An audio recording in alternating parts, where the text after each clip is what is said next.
today what we're going to do is we're going to do quite a bit of shooting today so you can visually see how to manipulate your camera settings.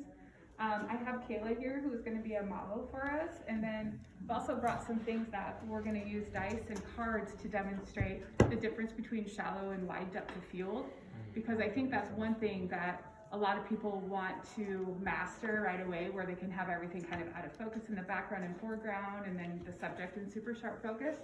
And then also stopping the action. So we'll do some images with rolling the dice to stop the action and to drag the action, because that will be really helpful for you guys if you're shooting sports photos or any sort of action photos, or if you want to show some movement. So that's what our goal is today. Hannah's going to talk to us first a little bit about two other camera settings on your camera besides manual mode. Now, last week I encouraged you guys to try to shoot in manual mode, and that you might have had some successes, but you probably definitely had some failures with that, and that's part of the learning process. That's good. So today what we're going to do is talk a little bit about aperture priority mode, and so that is going to dictate how shallow or wide of a depth of field. And then shutter priority mode, which shutter priority mode is going to dictate how fast or slow your shutter opens. And then of course we have manual mode. So today I'm going to show you how to shoot with both of those, and then you can decide what's going to work best for you. And there's nothing wrong with going between aperture priority mode, shutter priority mode, and manual. Just depends on the situation. And oftentimes, I never teach my students how to shoot shutter priority or aperture priority, because I want them to shoot manual right away. But for you guys, depending on where you're at and what situation, it could be really advantageous for you to do that. It would be very beneficial in certain situations. But for me, I want to see them change all settings, and I can see that in Lightroom. So Hannah's going to talk a little bit about the difference between them. And as she's talking, I want you to kind of think about some of the things that you guys like to photograph and you want to photograph, and what one of those modes might be one that you would definitely want to try this week. Okay, all right. Loud and proud. All right, so yeah, my name is Hannah, and so I'm just going to talk about the first one is aperture priority. So aperture priority is abbreviated A or AV on the camera mode dial on your camera. And that setting just allows you to pick the aperture that you want, and your other settings will match that to create the best exposures based off the light meter in your camera. And then I'll just talk about why aperture priority mode. So like I said, you can change the aperture, so you can kind of get a shallow or super sharp focus, or can change the depth of field. So the first aperture priority mode is faster to use than manual mode if you're just learning. And then second, it reacts to changing lights automatically. So if you change your camera to see a different light, it will read that and change it for you. So then you'll likely, less likely get a bad exposure. And then third, it maintains almost all your control of your camera. So you can still select the optimal settings for any shot, as if you've done things in manually, so you can still change if you want it in focus at the background or foreground. You can kind of manipulate that a little bit more. Some good examples to use this mode would be in panorama or like flash photography, but manual is the most controlling, so you got to keep that in mind. So you still have some limitations, but overall the benefits of aperture priority are pretty impressive, because you can still get good exposures with just a little bit of knowledge in that. So the next one is shutter priority. So before we move on though, I want to demo for you guys how to shoot demo that aperture. first? Yeah. Okay. Because I think if we just take it in small chunks so you can see how it works, it'll be a lot easier for you guys. So on your camera, you'll see on Canon's, the aperture priority mode says AV on your mode dial. So many of you guys might be manual or program, but you're going to look for AV. That will be up on the top here. Yep, you got it. Perfect. So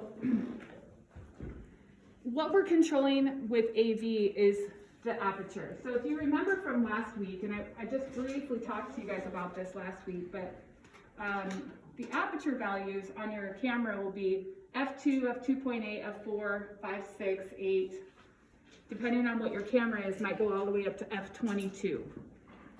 So the lower the number, like f2 or f2.8, the wider your aperture is. So you see, the lower the number, the wider it is. This is what always tripped me out. 4 years of college, I still didn't really quite understand it, because I always think, well, if it's a high number, it should let the most amount of light in. So for me, it was always flipped, but that's not true. So the wider the aperture number, f2, f2.8, the more of a shallow depth of field you have, where something in the foreground and the background will be lit. So we are going to take your camera and move it to the lowest number aperture value that your camera has. So you're going to go, most of your cameras will probably be f4, or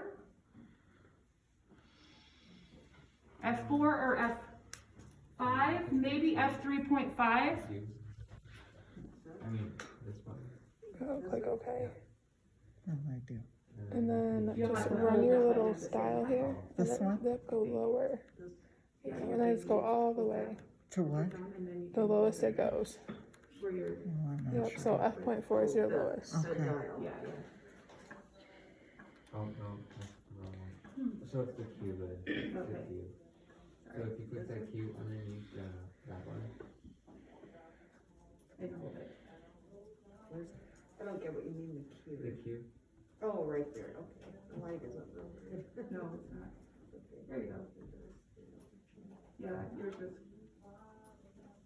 Yep, you want to go to the lowest number you can. Now, depending on what lens you have, most of you guys have kit lenses, which will allow you to go to maybe 4.0, 4.5. These guys have lenses that can go all the way down to like 2.0 or 1.8. The more money you spend on a lens, the more aperture value you'll have. But we can still get the same results with an aperture value of like 4.0 or 3.5. So what we've done now is we've set the camera up to shoot everything with a shallow depth of field. So, Will, you know what we should do?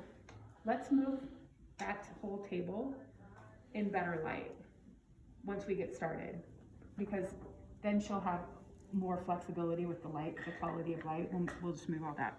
So what I'm going to have you guys do is go ahead and kind of lay your dice out so there is some depth to it. Oh yeah, let's just move over here. Can we have some dice? Yeah, come over here, just take this table. We'll take Hannah off. I'll go where you guys are, or that orange chair looks like only.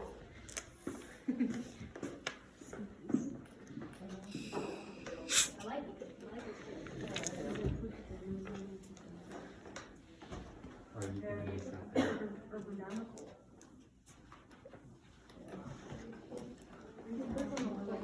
You can have that, yeah. Is that a short one? That's a 24 to 70 lens. Yep. Okay. So what we've told the camera is I want every image of these dice for like a couple of them to be in focus and either some images in the foreground or the background to be out of focus. That's what we've just told the camera to do.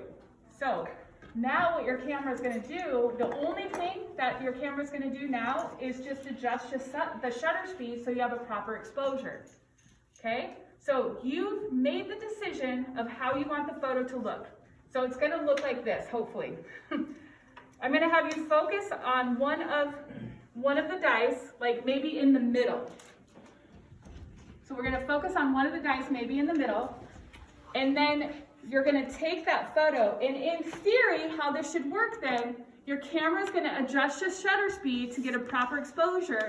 And these images, some of the dice are going to be in focus in the foreground, and some will be in focus in the background. So focus on one of the middle dice. Yeah, you might have to even back up a little bit too, Taylor, because you have a long lens on. You might have to back up a little too.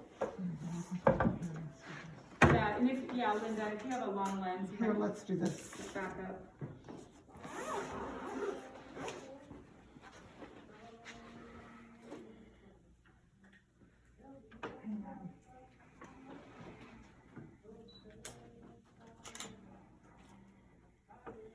Yeah, so let's take a look at that.